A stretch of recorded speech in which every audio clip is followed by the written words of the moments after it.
আসসালামু আলাইকুম ওরহমতুল্লাহি ওয়াবারাকাতুহু। সকল ভাইদেরকে জানাই ঈদ মুবারক।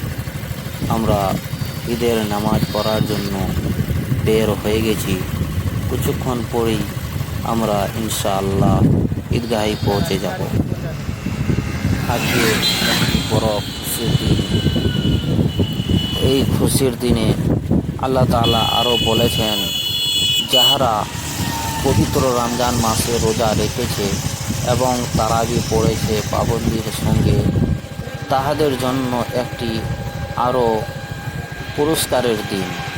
এই দিনে সকলের জন্য পুরস্কার রয়েছে।